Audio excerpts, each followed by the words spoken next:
Alô, tudo bem? Trouxemos um presente para você hoje, mais uma vez, cidadão petropolitano. Não se fala em outra coisa nos últimos dias, né, que não a questão do Zika, principalmente, né, um dos descendentes da família do Aedes aegypti. Todo mundo fala nisso, todo mundo. E eu queria, antes de apresentar o nosso convidado de hoje, com uma introdução de uma matéria do Globo, né, dessa quarta-feira, que diz lá o seguinte, uma matéria da Júnia Gama e do André de Souza. País já registra 4.000 casos de microcefalia. O novo boletim que será divulgado hoje, quarta-feira, pelo Ministério da Saúde, informa que o país já tem mais de 4.000 casos suspeitos de microcefalia relacionados ao vírus Zika desde 2015. Cerca de 200 novos casos suspeitos estão sendo registrados todas as semanas. Os dados foram adiantados ontem no Rio de Janeiro. O governo decidiu que o Rio de Janeiro será o centro da estratégia de combate à doença até agosto, quando terá início as Olimpíadas.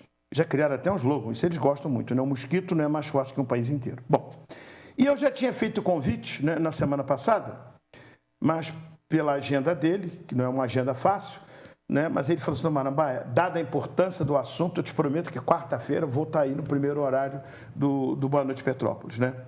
E ele escreveu na semana passada um belo artigo que eu comentei aqui e já o fiz 2 vezes lá na rádio, cujo título foi O Mosquito que Incomoda Muito.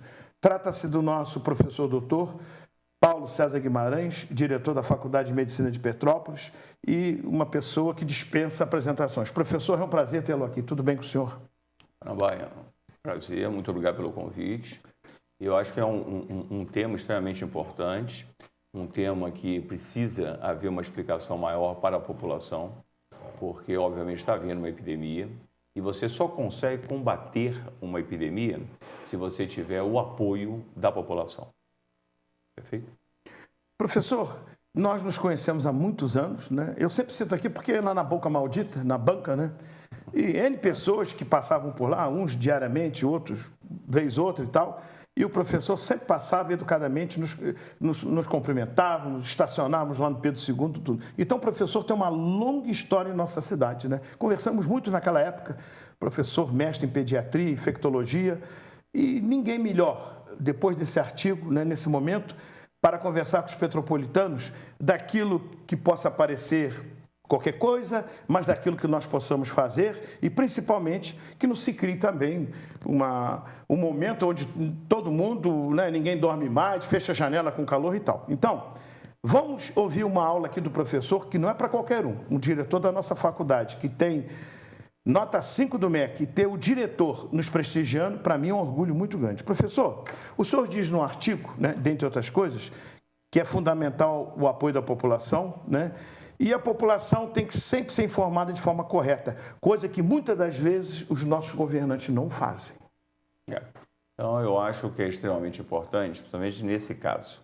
Por quê? Porque o vetor é um vetor que voa, o Aedes aegypti, que ele não só leva ao Zika vírus, como também a chikungunya e a dengue. Então, são patologias sérias. Eu gostaria até de fazer assim, uma referência... Ronaldo, vê se dá para captar alguma coisa aqui, Ronaldo. Por favor. Pode falar, doutor, enquanto ele mostra. Então, esse é o nosso amigo, ou mais o inimigo, o Aedes aegypti. Então, o Aedes aegypti... Obrigado, Ronaldo. É um mosquito que... Fala algumas coisas sobre o Aedes aegypti. Por favor. Ele voa basicamente a 2 metros do chão. Ele tem assim, uma ação final da tarde e pela manhã. Isso não quer dizer que ele não possa picar uma pessoa à noite. Mas, normalmente, as picadas, as agressões do Aedes aegypti acontecem no final da tarde, pela manhã, então nós temos que tomar alguns cuidados. E, como eu disse anteriormente, a população precisa participar. Então, vou me dirigir agora Por favor. a você que está nos assistindo. É muito importante você cobrir a sua caixa d'água. É muito importante, se você tiver uma piscina em casa, deixar ou sem água nenhuma, ou então a água tem que estar extremamente tratada, porque os vasinhos de planta, também aqueles pratinhos que ficam embaixo, precisa ser posto areia, se deixar água, e qualquer água parada, principalmente água limpa, há possibilidade da proliferação das larvas do Aedes aegypti. E, obviamente, um mosquito que pode atacar o ser humano, provocando 3 patologias graves. Dengue, o dengue mata, né? Porque pode provocar o dengue hemorrágico. A chikungunya, que não está sendo muito falada. Sabe por que esse nome, chikungunya? Não, senhor. Chikungunya é uma palavra africana, né, que diz o seguinte: algo curvado, porque o paciente apresenta muitas artralgias, principalmente nas pequenas articulações e depois nas grandes articulações. Então, ele fica curvado. Então, dentro do dialeto africano, deram esse nome, chikungunya. E também, agora, o Zika vírus. O Zika vírus, antes do aparecimento da microcefalia, que fizeram uma analogia, não está totalmente confirmada se a microcefalia é só devido ao Aedes aegypti, mas parece ser, como você relatou, de mais de 4 mil casos no Brasil já parece ser realmente. Das 3, quando eu dava aula sobre isso para os alunos da Faculdade de Medicina de Petrópolis, eu dizia, antes desse boom todo, né? Se eu pudesse escolher uma dessas 3 patologias, então, chikungunya, dengue e o Zika vírus, eu daria preferência para o Zika vírus, porque era uma doença restrita à África. Na grande maioria das vezes você tem uma lesão de pele chamada exantema maculopapular. O médico professor às vezes acaba falando, né, algumas coisas complicadas, alguns nomes difíceis, mas então exantema assim, os pontinhos vermelhos pelo corpo, febre alta, fica 3 a 4 dias e desaparece. O grande problema é que agora fizeram uma analogia com a microcefalia e também com uma síndrome neurológica autoimune chamada Guillain-Barré. Então, isso apareceu recentemente, certo? Eu vi falar isso a primeira vez naquela jornalista, ela até tinha um programa na CBN todo dia de manhã, e ela passou mal na França e tal, esposa do diretor da rede particular do Flecha Ribeiro. Teve a Guillain-Barré, né? Esqueci o nome dela agora. Não, vou lembrar o nome dela. E ela, eu nunca tinha ouvido falar nessa doença, e ela que trouxe a informação para a gente que estava acometida. Olha o senhor falando, o senhor está acertando na mosca. Guillain-Barré não é provocada só pelo Zika vírus, né? E sim outros vírus, enterovírus, tem um número enorme de vírus. Agora, o grande problema é a ação neurológica dela. Então, há uma destruição da mielina, aquilo que recobre o neurônio, que é a célula nervosa. E a pessoa tem grandes consequências devido a isso. Então, problemas motores, uma cefaleia realmente muito grande, pode deixar uma sequela. Na maioria das vezes não deixa sequela desde que haja um tratamento adequado, mas pode deixar. E a fase mais aguda da doença realmente é bem agressiva para o paciente. Nossa. Então, nós estamos lidando com uma patologia que era restrita à África, Zika vírus, porque ela apareceu na floresta de Zika, em Uganda, né? Isso em 1947. Depois, 20 anos depois, em 1967, isso em Uganda era só em macacos rezos. E era uma pesquisa que estava sendo feita em Uganda. 20 anos depois, em 1967, já apareceu em ser humano na Nigéria. Mas era uma doença passageira, sem, assim, uma problemática maior. No momento, a microcefalia está ocorrendo ao mesmo tempo da infecção. Pode comprometer uma geração, né, professor? Não há dúvida, porque o número de casos é realmente muito grande, está atingindo mais o Nordeste. Mas, como eu disse, o problema é que o vetor é um vetor que voa. Eu vou dar um exemplo. Por exemplo, você, Marambaia, tem uma patologia, qualquer respiratória, um estado gripal, certo? Se eu não me aproximar muito de você, você não vai me atingir, porque as suas gotículas, através da tosse, espirro, etc., elas não vão chegar a mim. Agora, se o vetor voa, ele pica uma pessoa, ele se contamina, ele, mosquito, e pica uma outra pessoa a metros, a quilômetros de distância. Por isso que essa patologia deve ter chegado ao nosso país, ao Brasil, em 2014, na última Copa do Mundo. Zika. O Zika vírus. E vamos ter agora uma Olimpíada, né? E vem pessoas da África, porque agora não está só na África. Vários países, inclusive Estados Unidos, Canadá, Japão, também estão sendo afetados pelo Zika vírus. E como nós vamos ter a Olimpíada, que é um evento mundial, vai ser no Rio de Janeiro, a poucos quilômetros aqui da cidade de Petrópolis, realmente é muito preocupante. Doutor, nós temos tanta coisa para conversar, mas hoje nós vamos nos ater nessa questão. E você pode ter certeza que no momento que o professor puder, né, nos conceder daqui a um mês, 2 meses, 30 minutinhos outra vez, nós vamos falar muito sobre a questão da medicina, da formação, né, do Brasil, daquilo que a gente precisa e tudo mais.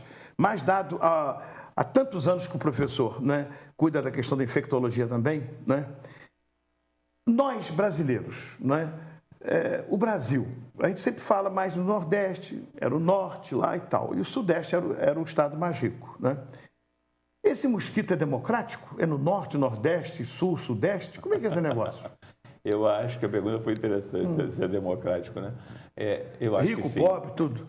Eu acho que sim, porque acontece o seguinte, no Nordeste, porque, obviamente, existem mais condições dessa proliferação da larva.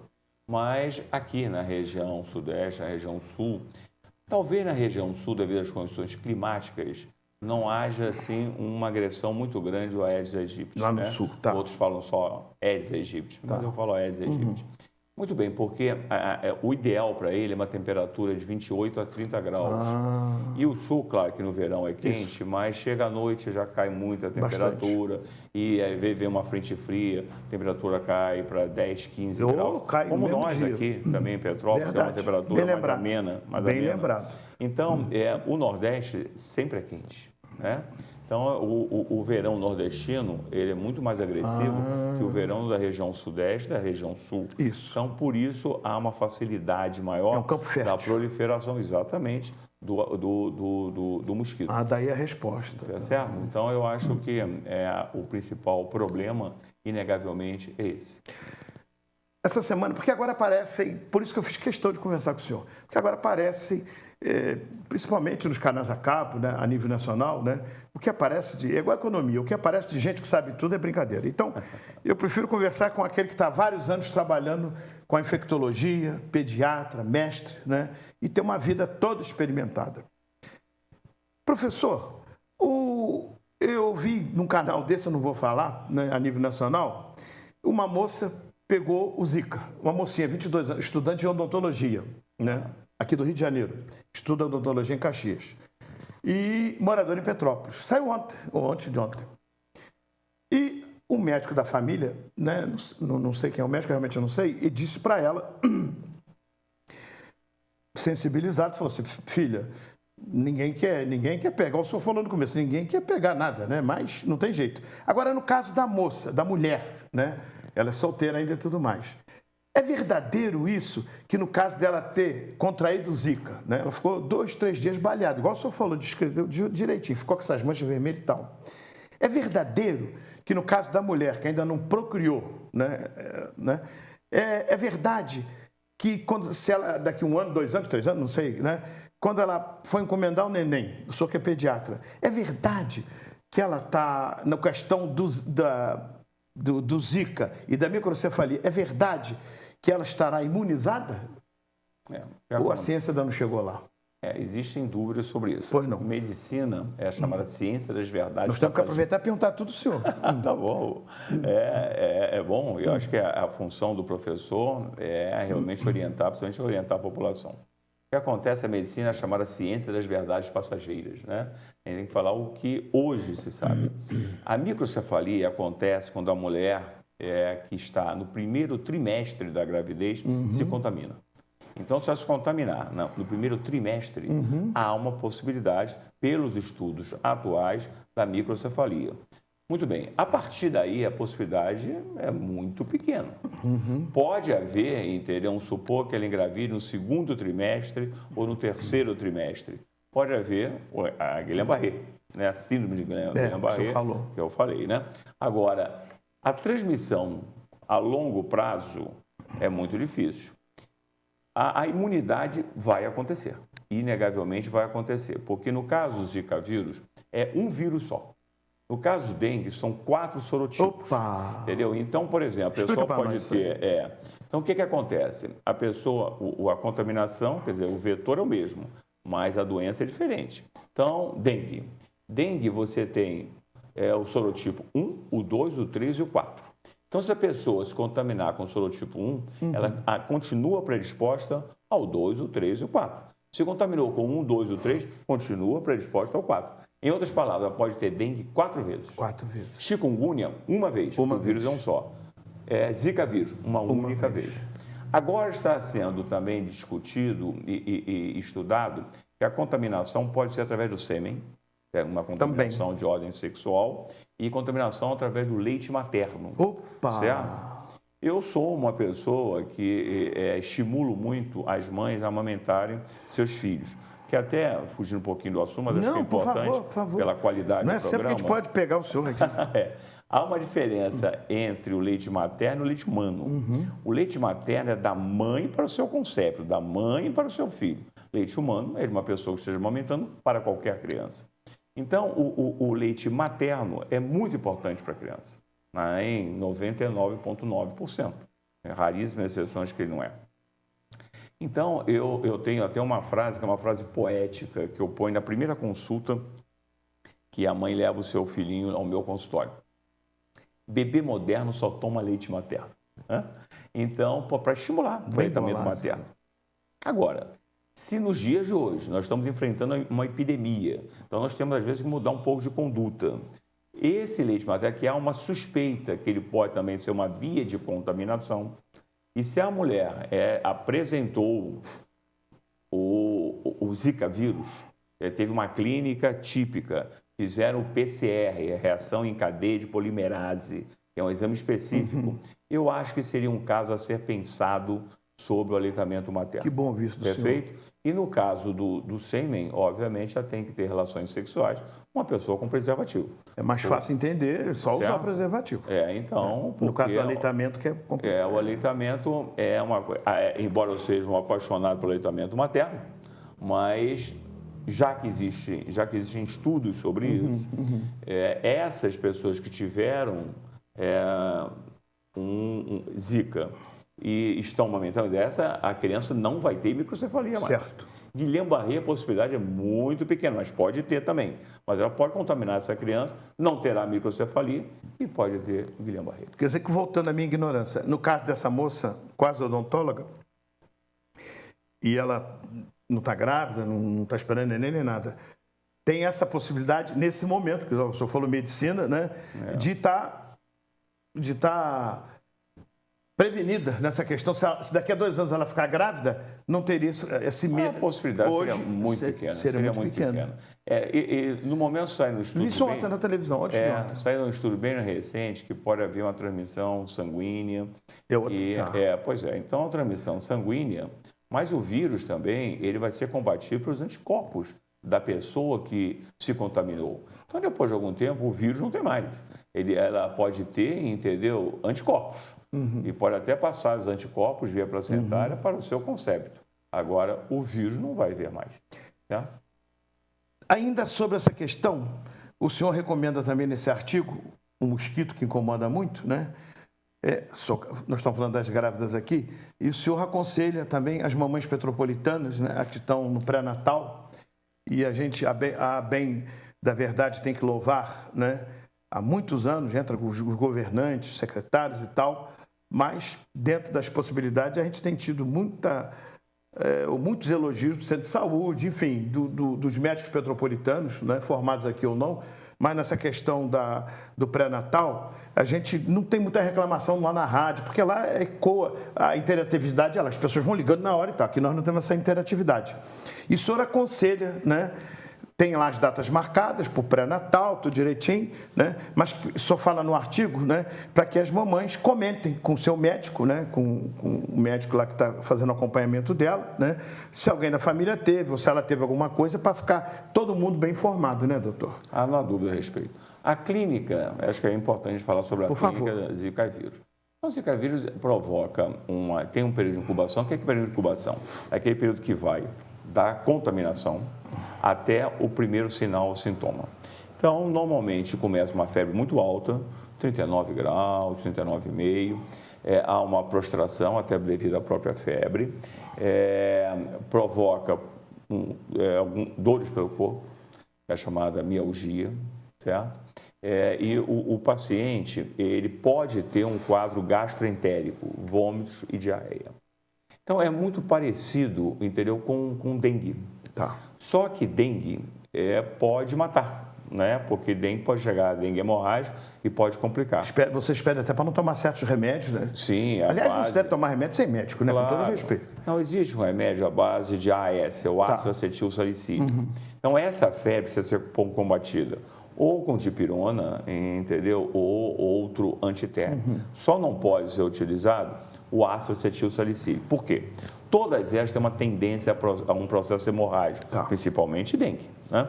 Então, você não deve dar o AS ou qualquer outro remédio, qualquer outro medicamento que contenha que o ácido acetil mandou, que a sogra mandou. Sim, não pode. O brasileiro, nós temos até uma cultura, se nós lermos alguma coisa sobre o Brasil colonial, nós vamos entender isso.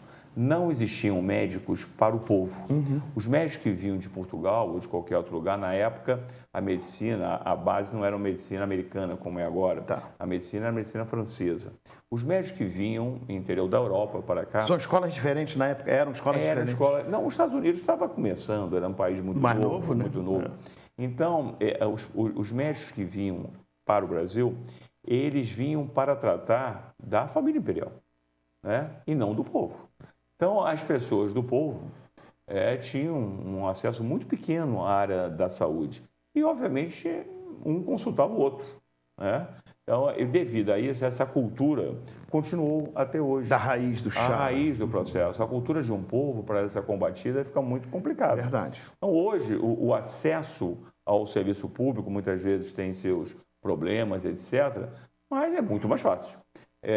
Agora, o acesso a um serviço privado é muito mais fácil, infelizmente, que o serviço público, mas mesmo assim as pessoas não vão. As pessoas querem se consultar com o vizinho, com a cunhada, com a vovó. Por favor. Entendeu? Olha, eu digo, inclusive, eu trato de muitos filhos de médicos e de netos de médicos. Eu digo, olha, quando você traz o seu filho, seu neto, para eu tratar, a partir desse ponto, eu vou tratar você como um leigo.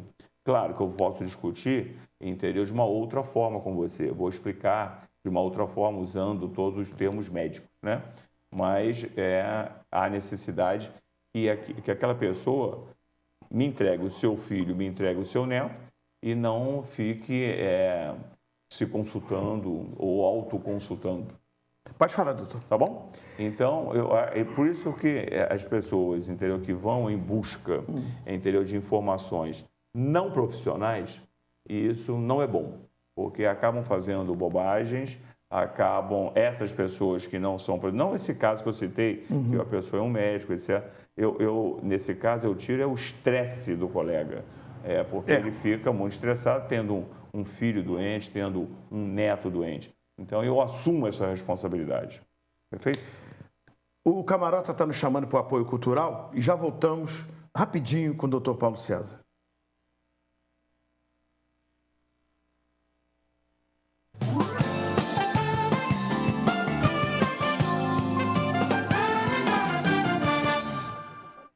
A qualidade que você conhece e confia há mais de 25 anos, agora você encontra também em Itaipava. N Tintas, certeza de novos amigos.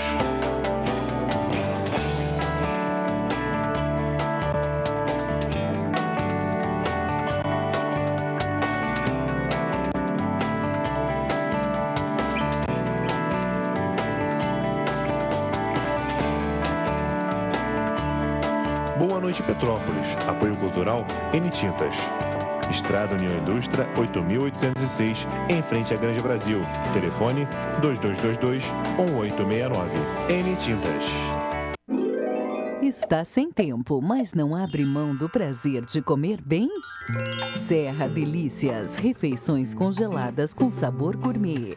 Ingredientes de qualidade, temperos próprios e preparo no fogão a lenha.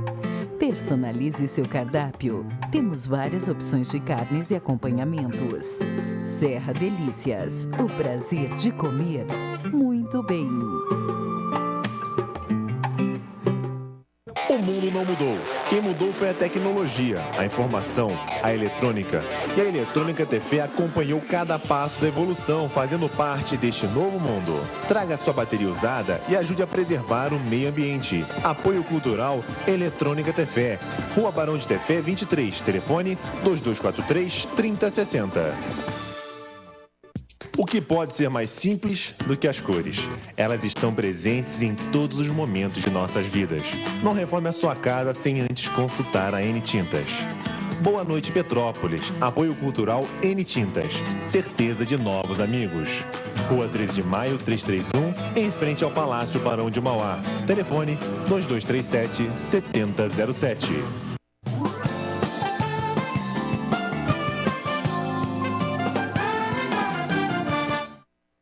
Gente, estamos chegando ao final desse primeiro programa e eu consegui, não é? Eu esperei que o doutor desse um telefonema e eu consegui, dada a importância da questão da saúde nesse país, não é? E não é sempre que a gente consegue ter a oportunidade de conversar com o professor Paulo César. E ele falou, não, Marambá, aí deu um telefonema lá e nós vamos fazer um segundo programa com ele agora, vamos gravar, né? Para que você veja hoje na quarta-feira, recomende, e amanhã na quinta-feira, o segundo programa, que é muito importante para esse momento que a gente fala nesse país. Qualquer pesquisa que se faça, qual é o seu problema? Isso até sexta-feira passada. Qual é o primeiro problema do brasileiro? Saúde, saúde, saúde, saúde. Nessa quarta-feira, essa é uma pesquisa que a saúde passou para segundo plano. Primeiro, a corrupção. Que vergonha. Mas a saúde está assim também por causa do roubo, da corrupção e tudo mais, tudo mais. Doutor Mestre Paulo César, eu queria agradecer ao senhor nesse primeiro programa, que às vezes a pessoa não vai ver no segundo, mas eu já convido você para ficar aqui, que nós vamos fazer o segundo programa e você vai passar isso para todo mundo, da importância que tem esse momento para a gente. Momentaneamente, muito obrigado. Eu que agradeço o convite. Voltamos daqui a pouco com o professor.